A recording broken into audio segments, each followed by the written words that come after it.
जय श्री राम भैया, कैसे हैं आप सब। आशा करी थे बहुत अच्छा हुई हैं। आप सबका मेरे चैनल में स्वागत बा। चले आप सबके बीच में एक सुहाग गीत लेके आई।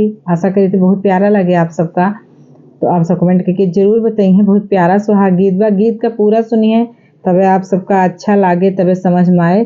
तो चले हाँ, आप सबका गीत के माध्यम से सुनाए थे। आप सब प्यारा से कमेंट जरूर करिए। हमारे चैनल का भी लाइक करें, सब्सक्राइब करें भैया, ये हाथ जोड़ के रिक्वेस्ट बा। हम आप सबके सहारे नया चैनल बनाए ही, तो चलें आप सब सुने।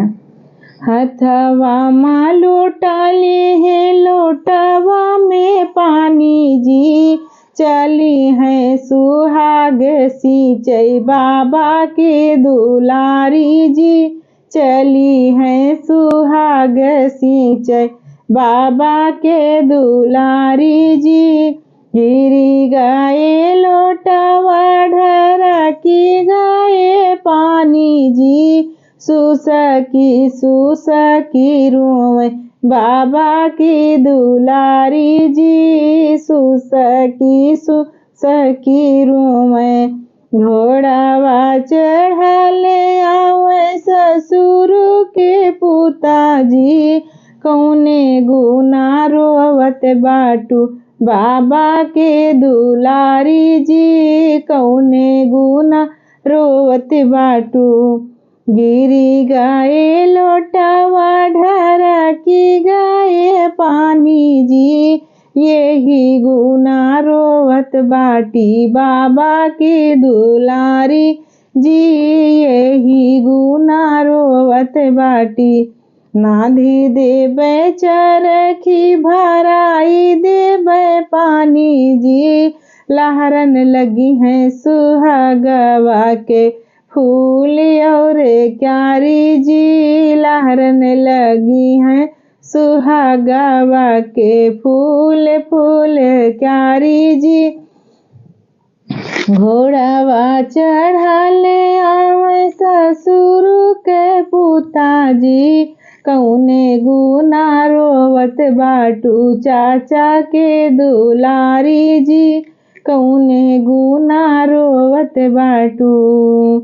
गिरी गए लोटवा ढरकी गए पानी जी, यही गुना रोवत बाटी चाचा की दुलारी जी, यही गुना रोवत बाटी चाचा के दुलारी जी।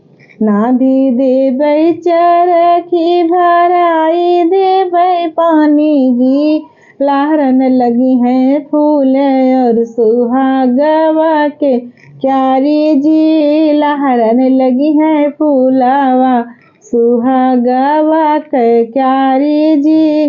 घोड़ावा चढ़ले आवे ससुर के पुताजी, कौने गुना रोवत बाटू भैया के दुलारी जी, कौने गुना रोवत बाटू भैया के दुलारी जी।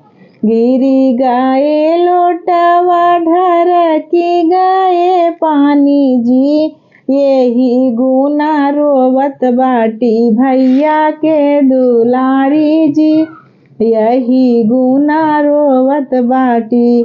नाधी देबै चरखी भराई देबै पानी जी, लहरन लगी है फूलवा सुहागवा के क्यारी जी, लहरन लगी है फूलवा सुहागवा के क्यारी जी।